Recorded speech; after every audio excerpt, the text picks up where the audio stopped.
Welcome to the Martin Bailey Photography Podcast.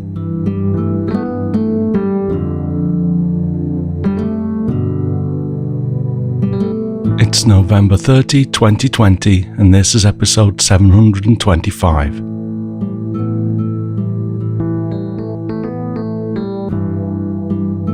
Today I'm going to talk about 5 pieces of kit that I use that make my life as a photographer easier.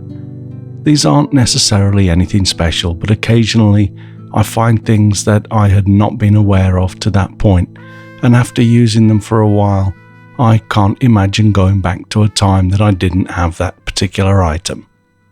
Everything I'm going to talk about today falls into that category. Some are video-centric rather than still photography related, but as a photographer in the broader sense, these items are no longer far from my camera or laptop bag as I work. One other thing to mention before we start is that because I live in Japan, sometimes what's available to me is different to what you'll be able to get in your home country. I've tried to find something similar to what I have on B&H Photo or Amazon.com, but it wasn't always possible. When that's the case, if you like what you've seen, do a search for it yourself in your own market. And if you find anything worth sharing, please leave a comment in the post at mbp.ac/725. I'm going to start with 2 battery power related items that sometimes work in tandem for me, but both are incredibly useful. The first of them is a dual battery charger that I use to charge my LP-E6NH batteries for the Canon EOS R5, and I was using it for the regular LP-E6N batteries before the R5 came along. The battery charger that comes with the EOS R5 is slightly smaller in area than my dual charger, but it's almost twice the thickness and weighs more, and it's only capable of charging 1 battery. The dual charger enables me to charge 2 batteries at the same time, and although that seems like a no-brainer, the old dual battery charger for the Canon 1 series camera batteries had 2 slots, but would only charge 1 battery at a time, and that was with a regular electricity supply. The important thing to note here is that my dual charger runs on USB power, and that is a huge benefit for the traveling photographer.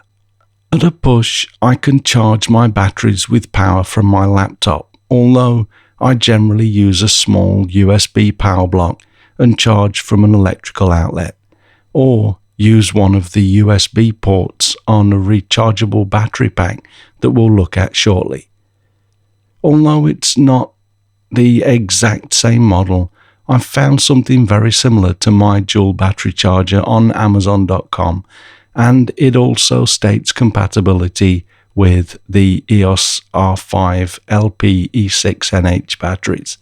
But it's important to note that if you are considering buying something like this, you'll need to check for support for your camera's batteries. I've only checked for the R5 at this point.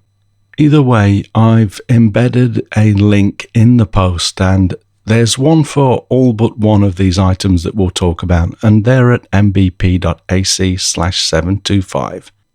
The other big benefit is that with batteries set into the dual charger, I can actually plug in a USB cable and use those batteries to charge something else if I was in a fix. I've never had to do that, but I have used a rechargeable battery pack to charge my Canon batteries while on the bus during my tours, and it can be a lifesaver on long wildlife photography days. The rechargeable battery charger is the second item that I wanted to recommend, and it's amazing because it not only enables me to charge multiple devices multiple times with a single charge, but it also has a wireless charging port built in. I can simply place my iPhone on top of it and get a wireless charger while I travel. Space is often at a premium when I travel, so I try to find items that give me the most bang for buck, as it were, and I've found myself relying on this battery pack more than I ever thought I would. I can plug it into a USB port or a small USB adapter and charge its internal battery at the same time as charging my phone.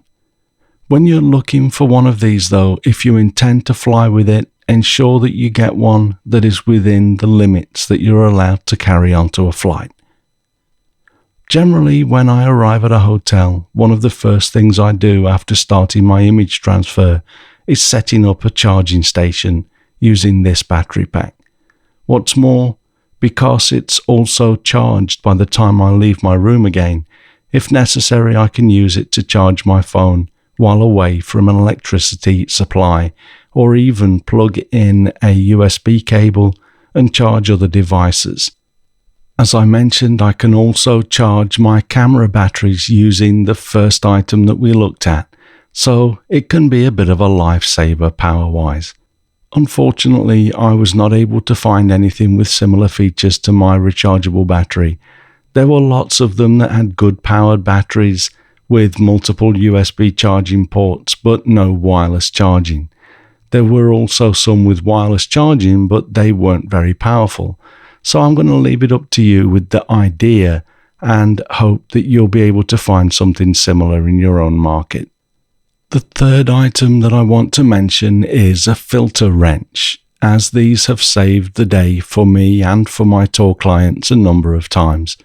I actually got a pair of these made of relatively flimsy plastic as a freebie with a photography magazine around 20 years ago, but they flexed too much and were slightly on the small side, so last year I found this metal pair with full rubberized grips, and they work very well. The idea is that occasionally, especially when going in and out of cold conditions, you can end up with a filter stuck on your lens, or if you nest filters, you can find that they can't be parted. If that happens, you simply attach one of these clamps to the filter and the second to the end of the lens or the second filter, and then twist the clamps to loosen and then remove the stuck filter. I always keep these in my camera bag and have used them on many occasions. I found something similar to the ones I have on B&H Photo, so I've embedded a link into the post. The next two items I wanted to talk about are really for videographers rather than stills photographers, but I thought that these were worth a mention as I know many photographers work with video as well as stills these days, and I've found these little mics to be invaluable. First, I wanted to show you the Rode Wireless Go clip-on mic system. At just under $200, this isn't the cheapest way to mic up a subject, but it's not a deal-breaker expensive item either, and I personally think it's worth every penny. The reason this makes a photographer's life easier is because your quality audio is embedded directly into your video, and that saves time later. Although I've used this method a lot, I have also captured audio separately to get the best quality and the extra steps that it requires to synchronize the audio, and then the extra care required to keep it in sync as you edit the video can all mount up time-wise. As you can see from this next photo, the set includes a windshield for the mic.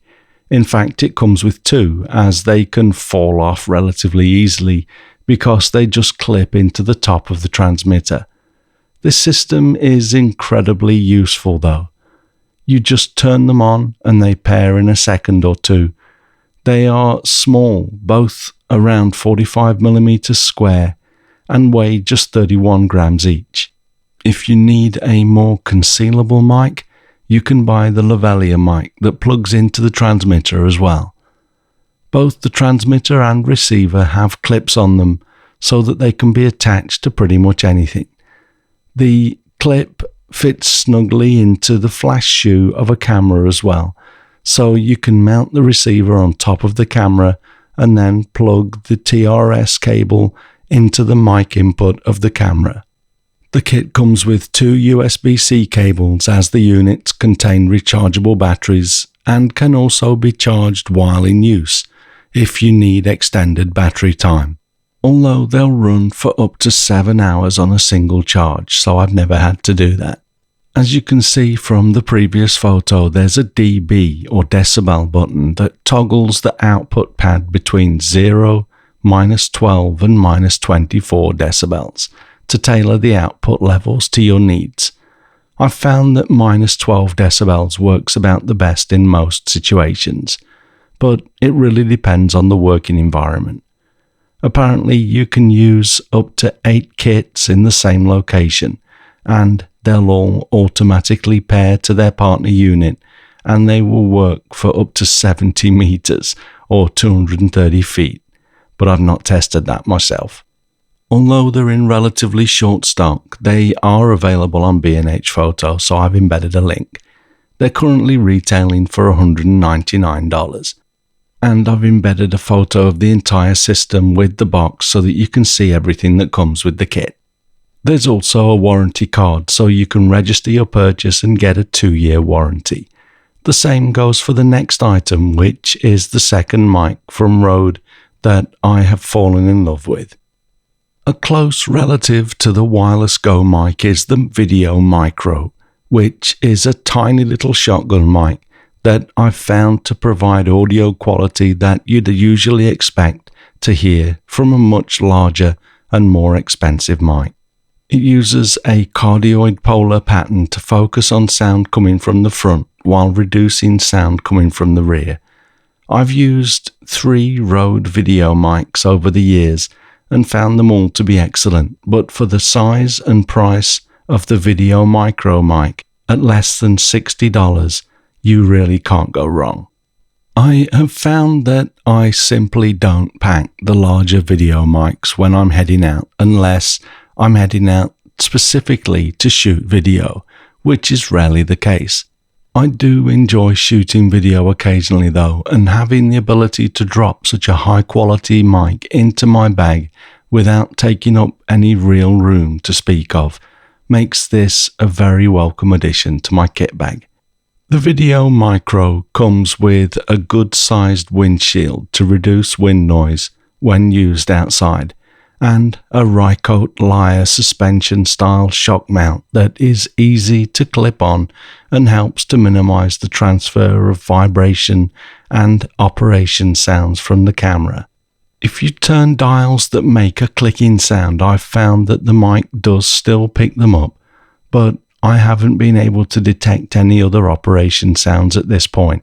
The shock mount has a built-in camera shoe mount with a 3/8 of an inch thread, so it can be attached to your camera or a boom pole if necessary. I have also been able to find the Rode Video Micro on B&H, so I've included a link for this as well. As I mentioned, it's currently listed at just under $60, which is a steal for a mic of this quality, and the size really matches how I want to work right now. Just so that you can see my different uses for these two systems, I'm using the Wireless Go for the spoken word with me or a subject in front of the camera, and the Video Micro is, in my case, more for collecting ambient audio. I tend to do a lot of what I call moving stills, where I'm shooting a scene and just want to capture the ambient sound along with the video. This system would work just as well for a subject relatively close to the camera though.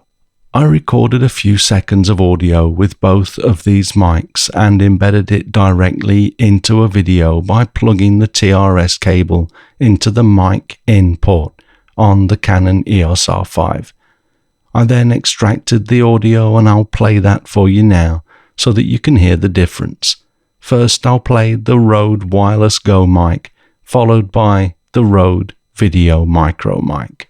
Okay, quick mic test. This is the Rode Wireless Go. I have it attached to my shirt, so it's just like a lapel mic.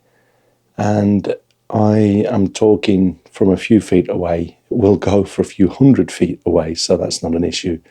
Just want to do a quick test to see what this sounds like being recorded directly into video on the R5. This now is the Video Micro from Rode, again attached to the EOS R5. Just wanted to compare this to the Wireless Go, although this would usually be used for picking up ambient sounds and the sounds of a scene rather than me. I use the Wireless Go for that. As you'll have heard, the Wireless Go is slightly richer, but with a little processing, both mics really are stellar performers. So I wanted to include them in this roundup review of pieces of kit that I wouldn't like to be without. We'll wrap it up there for this week though. I hope you found that useful. If you decide to buy any of these products, please use our links embedded in the post at mbp.ac/725, as that helps to support the blog and podcast at no extra cost to you. Thanks very much for listening today. If you enjoy this podcast, please share a link with your friends. Subscribe in iTunes or your favourite podcast program to ensure uninterrupted delivery. If you have a moment to rate the podcast or leave us a review in iTunes, that helps to keep us relevant in the huge number of podcasts out there now. You can find me on Instagram, Facebook, Twitter and LinkedIn, and links to everything that I'm up to are at martinbaileyphotography.com, so do drop by and take a look. I'll be back next week with another episode, but in the meantime, you take care and have a great week, whatever you're doing. Bye bye.